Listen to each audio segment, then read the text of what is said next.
What's up, everybody? Matt Gajewski here with the Awesemo team, back again talking some college football DFS. I have the Week 13 Saturday main slate. It is our second edition of the main slate, as we just had one on Friday. So before we get started, make sure to hit that thumbs up button, subscribe to the channel, and hit the notification bell so you know when this and all other content goes live. Without further ado, let's bring you behind the glass. We will get to our slate. It's 13 games up, 13 games down. And we're going to kick things off with Florida State taking on Florida. First thing here, 59-point total. Florida is a 3-point favorite. And it's a spot with two teams that have largely disappointed this year. Florida just fired their head coach. We know what both teams want to do, and that's run the ball with their dual threats. On Florida State, you have Jordan Travis at a very cheap price, $6,900. Very mobile, 428 yards on the year for him. And he's actually improved as a passer. The main issue here is just, does this game become a little bit slower with both teams so focused on the run? Neither is above a 46% run rate, but Travis is quietly in play. He's tough to stack. Nobody has had more than 5 targets in the last 2 games as they continue to spread things out. Keyshawn Helton's been out, so watch his status at a pregame. But Ontario Wilson would be the number 1 stacking option if I was taking a look here, but it's largely a low volume situation. And the backfield is a split, and Jordan Travis being involved doesn't help things. Jashawn Corbin's the running back 1, but Trayshawn Ward and Lawrence Tuafale, these guys are involved. And then Jordan Travis steals so much that it's kind of a situation that is just too many mouths to feed. On Florida, Emory Jones is out, so we will no longer have the timeshare. It looks like Anthony Richardson's going to get the start and get all of the work, mostly unknown as a passer, but this dude is dynamic on the ground. 3-point favorites here against the Florida State defense, which has been very weak against the run at times this year. So Richardson, I expect to be popular and a strong dual threat play on the slate. It also helps that the backfield's a 3-way committee, so you're not really trying to target that. And then if you are stacking in the receiving game, Jacob Copeland, he's been the target leader on the year, but Justin Shorter's the 2. And then Trent Whittemore came back from injury. He's the wide receiver 3 when healthy. And Whittemore's the cheapest, so he would be where I like to go if I'm stacking. But it's ultimately probably just Richardson without a stack for me here. Game 2 is Wake Forest taking on Boston College, a 64-point total. This game is a 4.5-point spread. It's moving towards Boston College a little bit. I've also seen the number kind of bounce back and forth here, but Wake's the favorite. They're fast.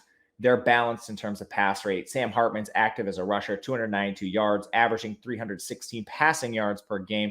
And Boston College has been vulnerable on defense, particularly on the ground. So Hartman, the fact that he does run a little bit helps him here. He is a little expensive, but he's also easy to stack. Most of the targets flow through A.T. Perry and Jacare Roberson. It's an expensive stack, but it's still one certainly in play. Both of these receivers are elite on the outside. Taylor Moore is typically the wide receiver 3. We've seen him split more and more with Donald Stewart. I think those guys are just ancillary plays, but because Wake Forest runs so many plays, you have Donald Stewart 8 targets last game. Taylor Moore has 2 targets in each of the last 2. They're in play. In the backfield, it's a 3-way committee no matter what. So we lost Christian Beal-Smith. Justice Ellison also missed last game. No idea who's healthy, but they did not use Christian Turner in a bell cow role, just 6 carries. Quinton Cooley and Amani Marshall also played, so expecting a timeshare regardless. For BC, playing much faster and passing the ball at a much higher rate with Phil Yurkovich back, also very mobile, and they use him a lot on designed runs. He's at least 7 design runs in each of the last 3 games, so Yurkovich is still too cheap at $7,800. I think you could target him in this elite game environment in stacks. Zay Flowers is the 1, Jaden Williams is the 2, and Jalen Gill is the 3, or you could run him by himself. In the run game, Pat Garwo has recently consolidated an opportunity. He has 30 carries, 24 carries, and 25 carries in 3 straight games. We know Wake Forest allows 221.5 rushing yards per game, so Garwo certainly a bell cow worth targeting cheaply.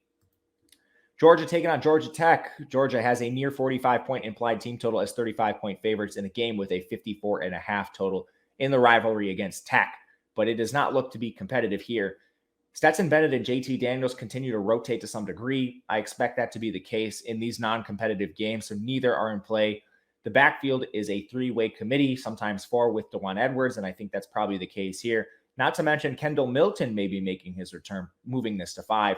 And for the same reasons we're not targeting Stetson Bennett or JT Daniels, we're also not targeting pass catchers. Nobody above 6 targets in the last 4 games. Impossible to target anyone despite the enormous team total. And on Georgia Tech, they're implied for 9.75 points. Jeff Sims is hurt, so Jordan Yates has been under center. Timeshare between Jahmyr Gibbs and Dante Smith. The receiving core, it's Kirk McGowan and Malachi Carter as the top two, Adonicus Sanders as the three, but too low of an implied team total to get to. Texas Tech taking on Baylor, 14-point spread in favor of Baylor, 52 total overall, leaves a little bit to be desired. Both offenses slow, Texas Tech balanced, but more run heavy of late with Donovan Smith under center. Baylor, we know what they like to do is play slow and play run heavy. Donovan Smith, maybe an outside consideration, but this Baylor defense is very good. You're playing him based on his mobility, which is not a strong consideration here due to matchup. The backfield is a three-way committee between Sir Roderick Thompson, Xavier White, and Taj Brooks. And then with Donovan Smith using his mobility as the primary weapon, it's a four-way committee. Not very strong plays here.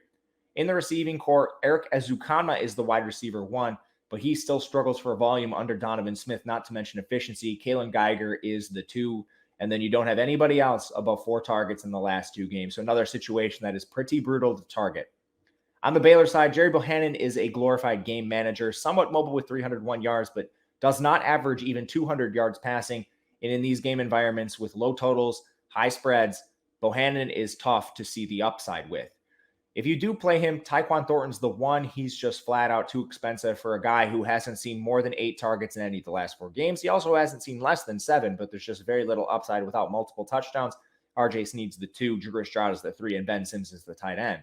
In the backfield, Abram Smith continues to out-carry Tristan Ebner pretty significantly, but it is at best a 70-30 split, and we've seen Ebner involved in the pass game.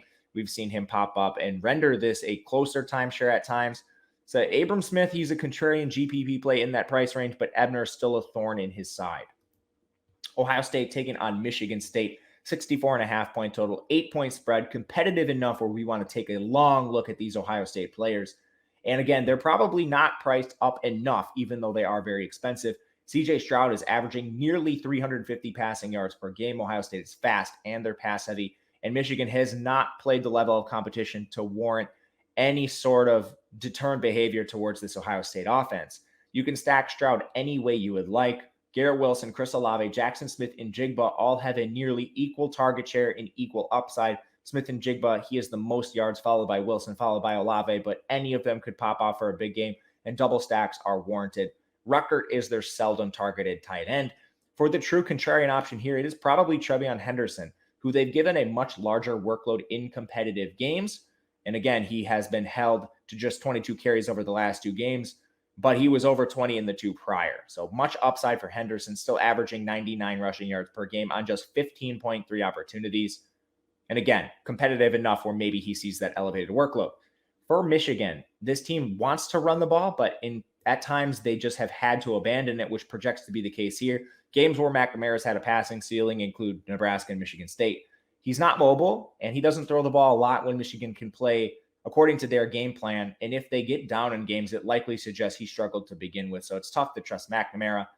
Hassan Haskins has been the pure bell cow back without Blake Corum. Blake Corum warmed up, suggesting he is fairly close to a return. He just did not enter the game last week, but we know the rivalry nature of this game. I would think Hassan Haskins is going to cede some work to Corum, being that this is the primary game on this team slate. And if they lose, they're out of the playoff contention. If they win, they're in the driver's seat for the Big Ten. So important game, expecting Corum to play, expecting a timeshare between the two. Corum, I would be interested in GPPs if it weren't for the injury. He is super cheap on DraftKings, and he is the primary pass catcher. In the receiving core, it's Cornelius Johnson, Roman Wilson, and Mike St. Riesel as the top options here. Eric also tight end. Dalen Baldwin also a factor. It's a tough situation to target overall, especially at their prices. Roman Wilson would be a guy maybe look to at 3,200 as a run back, but still not playing a lot of Michigan stacks because of the run heavy nature of this offense. Maryland taking on Rutgers, a 53-point total, 1.5-point spread in favor of Maryland. They are fast. They are very pass heavy. And Taulia Tagovailoa often is backdooring his way into 300 yards passing. He currently averages 297 per game on 38.5 attempts, suggesting there could be some extra efficiency here. Easy to stack. Raheem Jarrett has been the wide receiver 1. You have Chigo Okonkwo playing a much larger role, averaging 8.3 targets per game over the last 4. He is their tight end. And all that has to do with Dante Demas being hurt, Jayshon Jones being hurt, and they lost Marcus Fleming 2 weeks ago as well. Also condensing opportunities for Carlos Carriere. You had Brian Cobbs rotating with Darryl Jones. It's still tough to target some of these ancillary pieces, but Jarrett should be involved enough to warrant consideration in stacks. The backfield is a three-way committee between Tayon Fleet-Davis, Colby McDonald, and Penny Boone. Colby McDonald's the only one worth talking about after he out-carried Tayon Fleet-Davis 18-10 last week, and he's the stone minimum. So maybe a consideration as a 1.5-point favorite, but still not an elite play. Rutgers is hard to play altogether. Nova Draw has been in and out of games. He's wildly inefficient, just barely over 150 passing yards per game, 267 on the ground. Pacheco has ceded additional opportunities to Kyle Monangai and Aaron Young of late. Even Johnny Langan, backup quarterback, has come in on some snaps and stealing at least 5 carries in each of the last 2 games. So Pacheco's a bit too expensive here. The receiving core, Bo Melton gets an alpha receiver workload, 9 targets per game over the last 4, but the efficiency leaves a lot to be desired. And recently, they've used Shameem Jones as the 2 for an injured Aaron Cruikshank, Brandon Sanders, splitting time a little bit with Isaiah Washington as the 3. Outside of Bo Melton, it's a tough situation to get to. Oregon State taking on Oregon, a 7-point spread in favor of the Ducks after their routing against Utah last week. Pretty tough look there. Oregon State, they are a little below average in terms of pace, but they are very, very run heavy. Oregon, they play a little bit faster, still below average, and they're also a little bit pass heavier, but still overall this game is between 2 slower run-centric opponents. So seeing the total at 61 was a bit shocking here. This is when I look towards the under.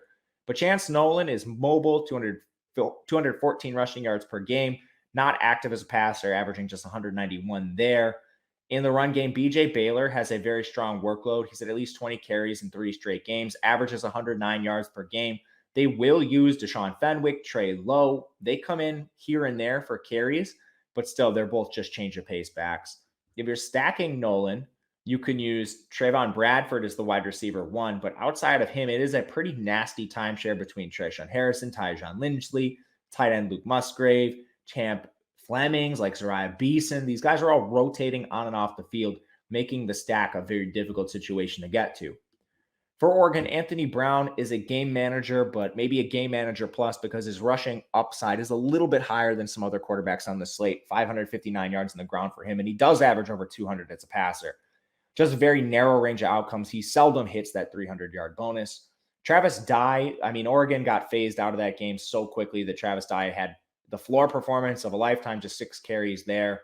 And again, they were so far out of it, they used elevated opportunities for Byron Cardwell. I think it's a good bounce back spot for Dye. And then you look to the receiving core. They now lost Johnny Johnson, Jalen Redd, and Micah Pittman transferred. So Devon Williams, 10 targets, Chris Hudson, 8 targets. Those are going to be your top 2 options in the pass game, and Chris Hudson's the stone minimum. There's some intrigue here. The only worry is that Oregon's so run heavy, but I think you can finally start using some Oregon pass catchers because of the attrition in the offense. Alabama taking on Auburn, a 56-point total. This spread is moving drastically towards Bama, 19.5, and I've seen it above 20 in some spots, but we know what Bama does. They're fast, they're pass heavy, and they're going to score at will. The question is, can Auburn keep it close enough for DFS purposes? Bryce Young averaging 325 pass yards per game. He has not used a lot of his mobility, even though he was recruited as a dual threat. Still like him as a play here and giving you some leverage off of potential high Stroud ownership. Also easy to stack. It's either John Mechie or it's Jamison Williams. Mechie has more targets, but he's also more of the possession style receiver, while Jamison Williams has been used downfield with a lot of success, averaging 110 yards per game. Both these guys had 13 targets last week, and they see nearly identical volume. In the run game, Brian Robinson will handle immense workloads when games are competitive, 27 carries last week. But when games get out of hand, they will cede work to Trey Sanders and some other backs. Brian Robinson only had 13 and 9 carries in the week prior to the Arkansas game when he had 27. But if this game remains somewhat close, Brian Robinson, elite ceiling, just needs Auburn to compete a little bit. For Auburn, Bo Nix is out, so TJ Finley gets the start at quarterback. Not the most mobile guy, and we have a small sample with Finley. He played a little bit for LSU before the transfer, but ultimately he benefits from a high pass rate for Auburn, 54%. They're above average in terms of pace, 72 plays per game, and they should be playing from behind against Alabama. So volume is on Finley's side. You can stack him with Shedrick Jackson, Demetrius Robertson. It appears Kobe Hudson is set to make his return after missing a game. If he doesn't, Jarvarius Johnson has 6 and 7 targets over the last 2 games. And even tight end John Samuel Shanker is involved, but I think Shedrick Jackson is the best price-adjusted play at 3,400. He had 9 targets last week. In the run game, Tank Bigsby, he's now worked far, far ahead of Jarquez Hunter. Hunter has 4 carries exactly in 3 straight games, whereas Tank Bigsby 15, 16, 22. Even as an underdog, Bigsby's a contrarian play worth mentioning. Northwestern, Illinois, a game largely worth forgetting. 44-point total, 6.5-point spread in favor of Illinois. Northwestern's a little bit faster than Illinois, but they're still right around the average in terms of pace. They're also slightly pass heavier, but we know what both these teams want to do, and that's run their lead backs. So Ryan Helinski, Andrew Marty have split time at quarterback. Stacking this offense is very hard. If you did, it was probably Stephon Robinson or Malik Washington. Wouldn't suggest either. But Evan Hull has an immense workload, and he saw 7 targets, 25 carries last week. He's continuing to work ahead of Andrew Clare, and they're no longer giving Anthony Tyus carries. It's a spot where you can play Evan Hull as a contrarian back. And again, just a 6.5-point spread. So it's one of the better environments for Hull this year. And then on the other side, Chase Brown at 5,800. Again, he is the same workload as Hull. They will run him incessantly when games are competitive. 6.5-point spread. It's a rare spot Illinois is favored. Chase Brown's carries fluctuate wildly. 32, 18, 32, and 13. But again, that reflects some game script here. Expecting some efficiency from Chase Brown, and he's a good play at 5,800. You're just not playing a lot of the receivers here for this team. Peters and Sitkowski have both been incompetent, so it doesn't matter who starts. And then Isaiah Williams, Casey Washington are the top 2 options, but none of these receivers are strong plays. Looking largely at just Evan Hull and Chase Brown. Penn State taking on Michigan State, a 2-point spread in favor of Penn State. This has fluctuated a little bit. There's just a lot of injuries on Michigan State, which we'll get to, and the total's a little bit depressed at 52. If we get some positive injury news, I would have interest towards the over, but starting with Penn State, Clifford plays for a very up-tempo, pass-heavy team, and he's been in and out of some games, so these numbers are a little depressed for him, but Clifford is targetable in these offenses, these sort of matchups Penn State plays. Michigan State allows 360 pass yards per game, so it's a good spot for Clifford. He's easy to stack with Dotson, who's come down in price. Again, Sean Clifford missed last week because of an illness, and Dotson only had 7 targets, but he had at least 13 in the 3 prior games. Dotson's a strong play. Parker Washington is way too cheap for a guy averaging 7 targets per game over the last 4. And even Keandre Lambert-Smith has some dart throw appeal as the wide receiver 3. The backfield is still largely a committee. Noah Kane, 7 carries. Kevon Lee, 13. And then you had John Lovett. He did not see a carry. But they will use all 3 backs when they're healthy. Lovett missed the game, so beware his status. But Kevon Lee tentatively leads this group. I think GPP viable at 3,900. Peyton Thorne's coming off one of the worst games of his career. And again, he's now lost Jaden Reed and Jalen Naylor, so he's down his top 2 pass catchers. Kenneth Walker got hurt in the game. His status is questionable. Far more likely to play than either of the receivers, who I think are definitively out. So Peyton Thorne's now working with Trey Mosley and Monterey Foster as his top 2 options. There's just a lot to be desired. Connor Hayward's a tight end, but he's listed at running back, so you can't play him. Mosley's cheap at 4,300, and that's the best thing we can say about this offense. Foster's in 3,600, and Keon Coleman's the 3rd. I mean, it's a tough situation to target at this point. Kenneth Walker could be working with an elevated workload, but eventually, I mean, the injuries have finally started to come for him, and it's unfortunate to see, but if he's healthy, he could be involved in just a monster workload. The health is just a major question here, but if he's fully healthy, 8,900 is still not expensive enough. Indiana taking on Purdue, 51-point total, 15-point spread in favor of the Boilermakers. Indiana's just struggled to get much going at all this year, slightly above average in terms of pace and pass rate, but no Penix, no Tuttle. Donovan McCulley, the freshman 4-star, is the playmaker at quarterback right now. Does not offer a lot. He's the most mobile signal caller on their roster, but just low volume, low efficiency for McCulley. Tough to get to him at all, even though he's 5,100. He has completely tanked the value for Ifogel. Last week, they didn't have Hendershot or Miles Marshall, so Javon Swinton, he was the wide receiver too. AJ Barner was the tight end. I mean, this pass catching core is a mess. Freifogel is the best option if you want to take a shot because he's not expensive and he's the clear one. The backfield, Stephen Carr is also hurt. Bad ankle sprain for him. If he warmed up, I would have some interest. But now it's a backfield by committee featuring Irving Poindexter, Chris Childers, neither of whom are particularly good plays. Childers, he missed the last game, so he also might be out. If they don't have Childers, it would be Charlie Spiegel. Not a good situation whatsoever. For Purdue, very pass-heavy, very up-tempo. Aiden O'Connell, he's not mobile, but he can backdoor his way to 300 yards with ease, and Indiana does not play strong enough defense to prevent that. O'Connell's averaging 290 pass yards per game, so stacks are live. David Bell does not have fewer than 14 targets in 4 straight games. He's averaging 15.8 over that span and 119.5 receiving yards. Milton Wright is the wide receiver 2. He's very active in the pass game at this point, 8.5 targets per game, but he is now seeing a drastic price increase. I think you can go down to Jackson Anthrop as the 3, who's averaging 5.8 targets per game, but Anthrop is also active in the run game. He has at least 3 carries in 4 straight games, so he's a very cheap access point to Purdue.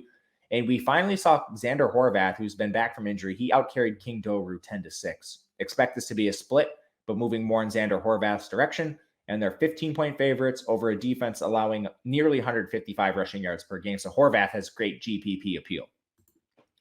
Virginia Tech taking on Virginia. This game has a 7-point spread in favor of the Cavaliers. Tech is slow. They're run heavy. Virginia is the exact opposite. One of the fastest pass heaviest teams in the country. The matchup that Virginia Tech should try to exploit is on the ground. You have Virginia averaging nearly 230 rushing yards allowed per game, but their pass defense hasn't been much better.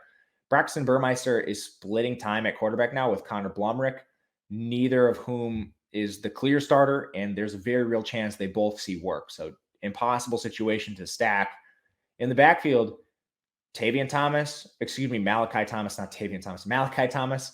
He's been splitting work with Raheem Blackshear, and it's basically become a 50-50 timeshare. Blackshear far more active in the pass game, but Malachi Thomas is the rushing back they've preferred to use of late. Tough to get to either of them. If I were playing one, it would be Blackshear because of the pass catching. And then Trey Turner is back from injury.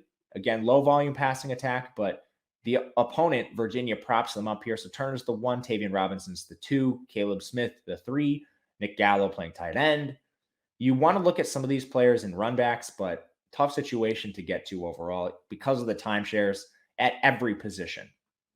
Virginia, an awesome team to get to. Brennan Armstrong, he's been phenomenal. He's mobile. He throws the ball 46 times per game, averages over 400 yards passing. So you can play him. You can play him naked. You can stack him. Billy Kemp has been hurt, and he played a very limited role last week, just 3 targets, barely played any snaps. So hopefully we get a healthier Kemp, and I'm not sure we'll get news on this till pregame warmups, but Kemp is banged up.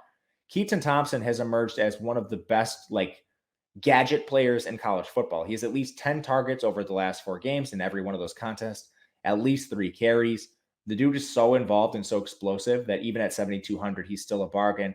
Dontavian Wicks is more of the pure receiver, and he has clear upside as well. He's averaging over 100 receiving yards per game. But mainly, the Billy Kemp injury opens up an expanded role for Jelani Woods and Rashawn Henry. And we saw Jelani Woods pop up for 11 targets. Henry has exactly 4 targets in 3 straight games. He still averages 5.4 per game on the year, but he's just less involved than Jelani Woods. With that said, he's also very cheap in price. So like Henry is a cheap access point to Virginia.